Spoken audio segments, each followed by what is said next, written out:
In this video, I'll show you how to download games on your Nintendo Switch. If you find this guide helpful, be sure to give it a thumbs up and subscribe for more useful tips and tricks.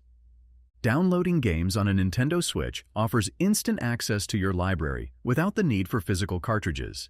It also saves space and provides the convenience of playing on the go. To begin downloading a game on your Nintendo Switch, start by opening the Nintendo Switch controller interface. From the main menu panel, navigate to the Nintendo eShop. Once the shop is fully loaded, you'll be directed to the Search and Browse window, where you'll find a search panel. This is where you can search for a specific game by typing in its name if you already know it. Alternatively, if you're unsure of the game title, you can filter the games based on several categories, including price range, games with demos, or downloadable content. There are additional search filter options available that allow you to customize the results further.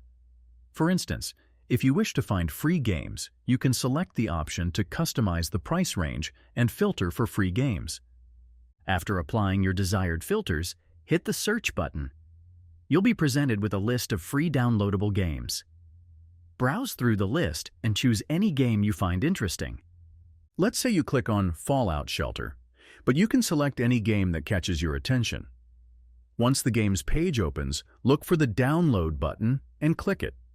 On the following screen, you'll need to scroll down a little and click on the Free Download button. The download process will begin, and you'll notice the game appearing on your home screen. The download will take some time, typically around 20 to 30 minutes, depending on your internet speed. Once the download is complete, you'll see the game data on your console, and the game will be ready to play. This process is a simple and effective way to download any game to your Nintendo Switch.